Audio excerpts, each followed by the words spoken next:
Hello, good people of YouTube. Mountbatten here.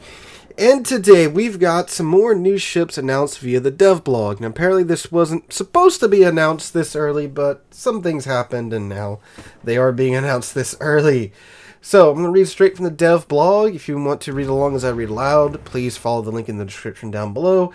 It gets a little crazy in this one. So here we go. Closed test for 11.2 new ships.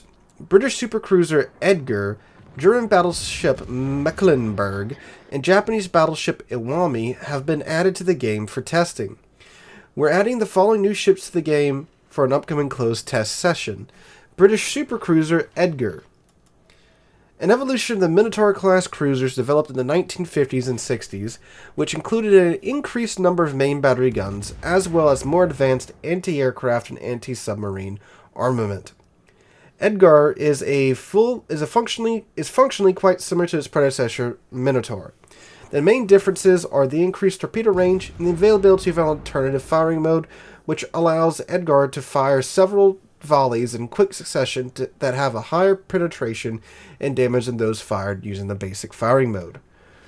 During the Victorian era, while Great Britain's all-powerful Royal Navy had free reign over the world's oceans, an Arthurian revival was permeating English culture. It was precisely in this period when the legend of Camelot, as we know it today, was shaped. Perhaps not surprisingly, at the turn of the 20th century, the armored cruisers HMS Royal Arthur and HMS King Alfred plied the waves under the flag of St. George, the latter ship named after Alfred the Great of Wessex, the first king after legendary Arthur to unite England in the 9th century. The third of this company of early English kings was Edgar, the lead in a series of 9 first-class armored cruisers which served in the Royal Navy from 1900 to 1921. The ship was named in honor of Edgar the Peaceful, King of England in the 10th century. However, the cruiser had 5 more predecessors of the same name since the 17th century. The Admiralty did not forget the name after the 1920s, but the 2 more Edgars that were built just happened to be quite unlucky. An aircraft carrier laid down in 1944, was renamed on the slipway, and an order for a cruiser was cancelled in 1946. So that's the Edgar. It's, I believe, a Minotaur with another turret and the alternative firing mode and better AA. Alright. On now down to probably the most cracked out ship in this announcement, German battleship Mecklenburg. A battleship armed with 16 305mm guns, arranged in 4 quadruple turrets. The ship's anti-air defenses are based on the systems developed in the 1940s. I believe it has the really advanced secondary mounts that the Hanover and the Prussian are getting. The key feature of this new German battleship is its unique set of guns. Their small caliber, high rate of fire, good accuracy, and just the sheer number of them make Mecklenburg stand out among its peers. The ship is also armed with torpedoes, has good anti-aircraft defense. However, unlike most German battleships, it does not have access to hydroacoustic search. The capital ships of the Kaiser's fleet were named mainly after the states that made up the German Empire, as well in honor of German kings, emperors, and their families. During the years of the Third Reich, the naming convention changed in favor of honoring prominent statesmen of German history. Although the battleship Schleswig-Holstein, Schleswig-Holstein and Schlesien remain with their names. From this, we conclude that the traditional geographical principle could eventually return, adjusted, of course, for new political realities. Of the German battleships in the early 20th century that were named after the emperors and monarchies of Germany, 5 ships of the Wittelsbach class, each named after a German noble dynasty, were lost. One of them was Mecklenburg, which carried on board the name of the ducal house of 2 smaller states of the empire, Mecklenburg-Schwerin and Mecklenburg-Strelitz. The Revolution of 1918 abolished the duchies, and the battleship was decommissioned in 1920. But the provinces of Mecklenburg and northeastern Germany were united in 1934 under a historical name that could well have been used to name a capital ship. Thus, since 1996, the frigate Mecklenburg von Pommern serves in the modern German Navy. Okay, so the Mecklenburg, this thing is... I'm actually really excited for it. It's a German battleship that has some very non-German battleship characteristics. First off, freaking 16 guns. Now, there are of the 305 caliber, so they're not overly large by any means. Who am I joking? They're puny for tier 10. But you get 16 of them, and she's accurate. She has a decent firing rate, and she has accurate guns with 16 of them. This could be quite potent in the hands of someone that has decent aim. And let's not forget, too, along with the AP, the HE that this thing can vomit out, too, with accurate guns is going to be a lot, and that might just be an overwhelming factor right there. So I can't wait till we get in the detailed stats, which they do include with these ships, and we see what that looks like with the Mecklenburg. Alright, the Iwami. The A140J3 version of the Japanese Navy's super battleship project, featuring a smaller number of main battery guns, more efficient universal artillery, and the presence of a torpedo armament. Iwami is a close-quarters combat battleship that enjoys powerful main armament, secondaries with good armor penetration, and torpedoes with a range of 12 kilometers that are similar in stats to those on Shimakaze. Ooh. To compensate for this formidable array of offensive weaponry, the ship received 32mm plating and a vulnerable citadel. When translated, the name of Japanese warships revealed themselves to often be very poetic in nature, a custom which, however, did not preclude the existence of strict naming rules for the Imperial Japanese Navy. In fact, these rules were approved by Emperor Meiji, Meiji, I think that's how you say it properly, on August 1st, 1905, on the proposal of the Minister of the Navy, Admiral Yamamoto Gombi, the man considered the father of Japan's 20th century fleet. According to these rules, battleships were to be named after the provinces of Japan, and the Emperor himself had the prerogative to choose the names of the ships of this class by either approving one or two options proposed by his staff or indicating his own. Iwami is one such historical province in the west of Honshu. The same name was given in 1905 to the former Russian Pacific Squadron battleship Oriole, which remained in the Japanese Imperial fleet until 1922. This choice of name probably came down to the fact that the Battle of Tsushima, during which the ship was captured, was fought not far off the coast of this region. Since 2013, the name Iwami graces the lead ship of a 6-unit class of Japanese Coast Guard patrol ships. Alright, the Iwami here, this is this is a Hizen with just 8 410mm guns instead of her full complement of 12. And a vulnerable citadel and Shimakaze torpedoes, apparently, which that is going to be pretty interesting. So it's a brawling Japanese battleship, a high-tier brawling Japanese battleship. I'm very much excited to hear that. Now, we do have, like, the Shikishima, which could do it, but the Shikishima's armor profile, of course, there's a cheek in that close range. The citadel is greatly exposed, but same here for the Iwami, it seems. Alright.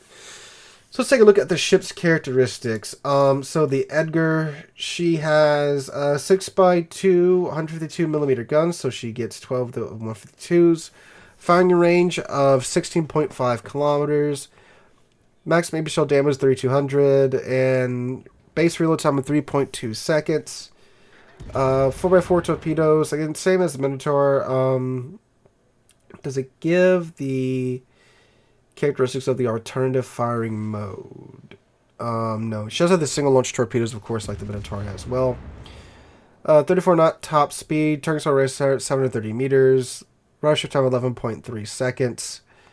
Consumables, damage con, specialized repair team, so super heal, hydroacoustic search, and you can fit surveillance or smoke, of course, in the 4th slot. So they don't say exactly how long it cuts down the reload time, but we can assume it's probably very similar to the rapid firing mode of the super cruisers. Alright, the Mecklenburg, the one that we're all really curious about. She has 85,800 hit points, which is quite low for a tier 10 battleship, which is interesting, because in the photo they provide, it looks like they just took an FDG hull or maybe a GK hull and just slapped it right on, and that's interesting. 85,800 hit points, it's fairly low. 32mm plating, it's very likely that she has a bow armor scheme similar to that of the GK or FDG, where it's got that iceberg that's like 60mm and it can't be overmatched. Alright, so again, 4x4 305s, a 22-kilometer firing range. That's fairly long for German battleships. Maximum HE shell damage, 3,600.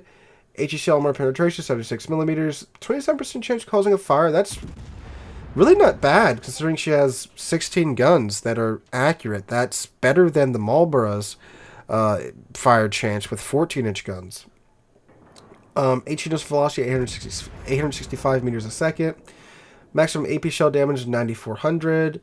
And again, 865 meters a second initial velocity on the AP. 25-second reload time. That's base, so you can get that down even lower with modules and such. And of course, commander skills, adrenaline rush and such. Maximum dispersion, 233 meters. Sigma 2.05, ladies and gents. A German battleship with 2.05 Sigma.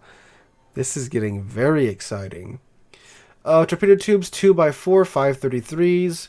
Maximum damage 13,700, 6-kilometer range, 64 knot speed. They reload in 90 seconds. Standard German torpedoes. Secondaries 12x2, 128 with an 8.3-kilometer range. So these are the 128 with German HE pins, which means that these will all be able to overmatch. We'll be able to pin 32 millimeters of armor. So that is great news there. And you get 24 of them. They have a 5% chance of causing a fire as well.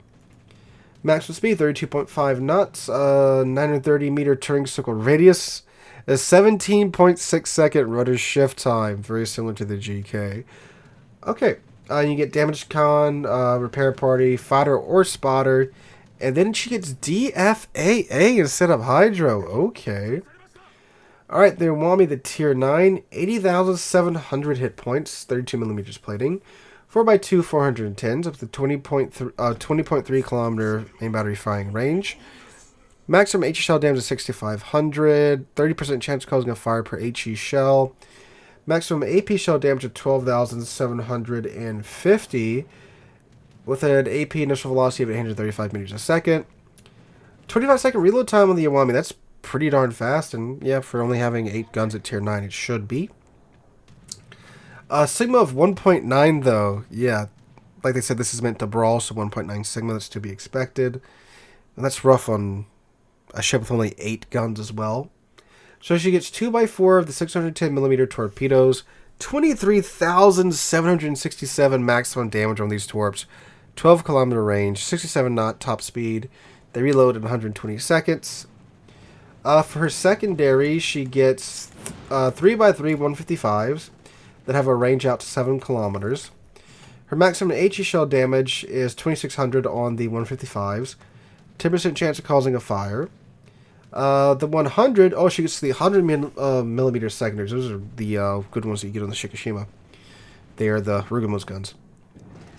So she gets 8 of those, 7-kilometer range. Maximum HE shell damage 1,700. 6% chance of causing a fire. An initial velocity of 1,000 meters a second. 28.2 knot top speed, 880 meter turning circle range, 17.1 second rudder shift time, and you get damage con and repair party, and that is it. All right, so some very interesting ships being announced here on the DevBlog. Some really cracked out ships. The Mecklenburg quad turret German battleship. I'm actually really excited for it. It's really a shake-up in the German battleship formula. A German battleship with accurate main battery guns, but still maintains her secondaries, and I'm assuming her armor, although her health is pretty low for the tier. We'll see how she pans out, but I'm very, very, very curious to get my hands on... I'm curious to see how this ship comes out, and to get my hands on the Mecklenburg when she does come out. Iwami too. I'm interested to see how the Hisen's going to do in this configuration.